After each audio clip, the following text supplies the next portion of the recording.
Hello and welcome to livealittlehigher.com. This week we continue learning Hodot HaLevavot, Duties of the Heart by Rabbi Bahia Ibn Pakuda. This monumental work of Rabbi Pakuda about emunah and bitachon, so needed in these days. And I would like to do this class, this shiur, in the merit of everybody that's right now battling this horrible virus, that they should have our refuah shelema, complete refuah shelema. This plague should get out of our midst, and we should emerge strong and happy and well to be able to serve our God with complete trust in everything He does for us. So we are trying to finish the gate of bitachon, the gate of trusting God, and we're talking about the different challenges we have regarding when we ask a pledge from Hashem. So the fourth challenge examines the nature of pledges, and it says the nature. Why do we ask for pledges from God? And it says that if someone requires a pledge, it is because of one of three reasons. Like if someone comes to you and asks you for money to be loaned, if you can lend them some money, you always ask for a guarantee that they will return the money to you. So there's three reasons why we ask for this.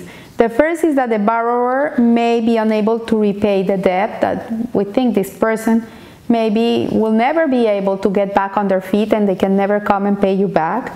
The second is that the person is dishonest and the lender will be unable to recover the debt.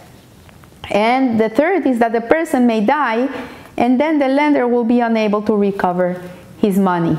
So this is the three reasons basically why a person would ask for a pledge, a surety when he lends money. The pledge is effectively a form of insurance against the human condition. If somehow none of these three applies, you would be embarrassed to ask someone for a pledge. And so it is crystal clear that to request a surety from God, from Hashem, is not only irrelevant, but really it's offensive, because Hashem doesn't fall into any of these categories. Hashem will always be able to give you whatever you need. Hashem will always he's never going to be in debt with anybody. Like, he doesn't owe anybody anything. He's never going to need to repay anybody anything. And the third one is that Hashem will never die. He's always there. So it is offensive to ask God for these sureties. So this is expressed in the verse, all silver belongs to me and all gold belongs to me, says Hashem. And this is in Haggai. And in this verse, honor and wealth lie with Hashem. In Divrei Hayamim, it says all the riches of the world lie with Hashem. It's God's world.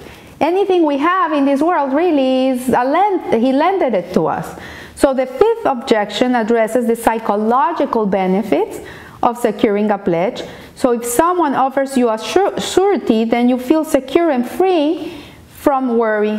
It's a psychological thing that you have. Like if you lend money to someone and he tells you, hey, I'll give it to you back in a month, it gives you like a peace of mind, knowing that it's in your possession. And you can take possession of the object itself or use it to recover any potential loss. But the question that those who seek a pledge from God have to answer is, how would that in any way free them from worry? How can they know that if He gave you the money you seek, it will remain with you? You know, Hashem gives and takes. Like, money can come into your bank account today. Like, maybe someone owed you money and they are paying you a debt that they owed you from 10 years ago, and right now you're stuck without money because of the quarantine, and suddenly you have $20,000 in the bank. And then suddenly you have a horrible leak in your house. Your whole floor went down the drain, and you don't have insurance, and you have to change the floor of your house. And the way that money came in, the same way the money came out. Who can guarantee that to you? So there are countless reasons that you could lose what you have. And this is emphasized in the verse, by half their lives they have lost everything. So in reality, to ask concessions from God, to ask pledges from God, to ask sureties from God, really is useless, because He's the one that gives and He's the one that takes. And our security should not be the $20,000 in the bank. Our security should be that we know that Hashem does the best for us. Whatever He gives us is good for us. Whatever He takes is good for us. So additionally, their whole perspective is foolish. The comfort and contentment they imagine they will gain from becoming rich might instead bring them pain and anguish. And that is emphasized in the Mishnah. The more the riches, the more the worry. You know, I see people that drive these gorgeous cars, and you see them when they come to a parking lot, they park it in the farthest corner where there's nobody parking there, because they don't want the car next to them to open the door and scratch their car. It's true. The more the riches, the more the worries. The more you have expensive things, the more you worry they're going to get damaged.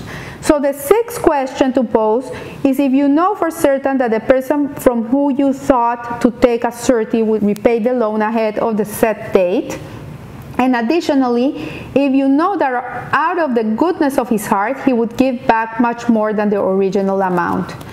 In recognition of the time you waited to be paid, would you ask him for a pledge of any kind in the first place? So if you lend some money, and you would know that for sure 100% this person is going to pay you. And not only he's going to pay you, but he's going to give you even more than what you lent him for the trouble you took. Would you even ask him for money? You wouldn't. You would be embarrassed. So the same is with Hashem. Hashem not only gives us, He gives us even more in return from what we give Him. He gives us even more than what we ever gave Him. So we can apply the same model and multiply it infinitely concerning Hashem. You can see His kindness and concern for you in the present and in the past.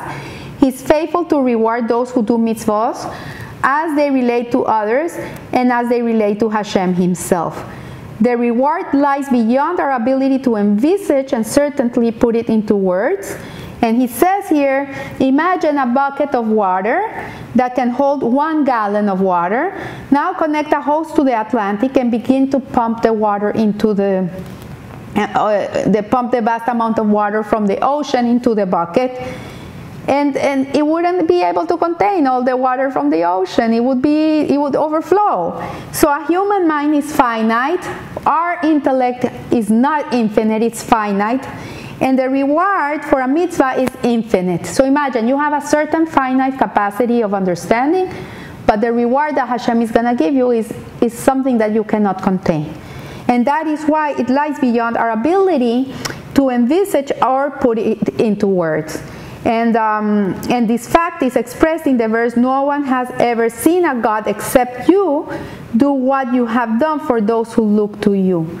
And it says that Tov HaLevanon explains this verse to mean that Hashem alone has prepared a reward for those who trust in Him. The Radak adds that the scale of the reward was beyond the comprehension of even the prophets. Only Hashem understands the magnitude of the reward that awaits those who truly trust in Him. I heard a beautiful story of Rabbi Biderman. He's giving an explanation of a man that is someone comes and he hits him 3 times.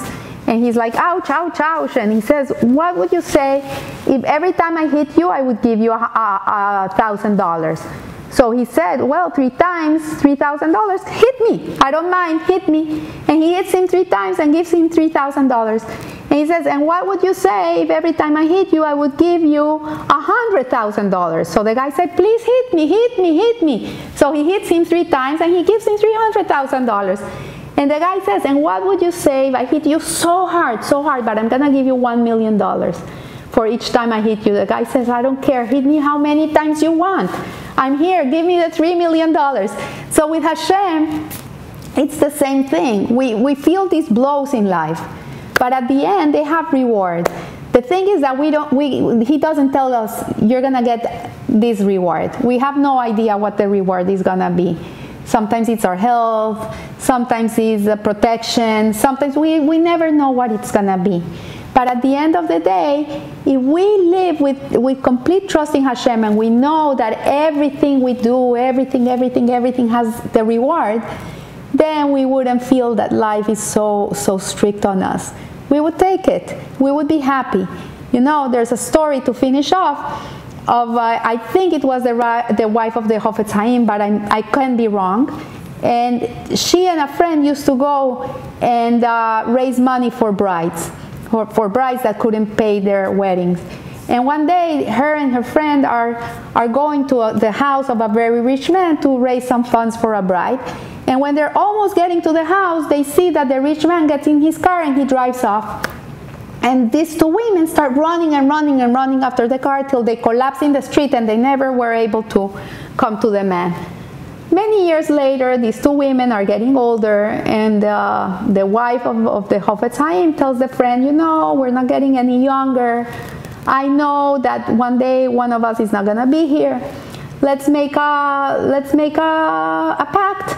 Whoever goes first, see if she can come and tell the other one how it's up there in Shamayim. And then let's see.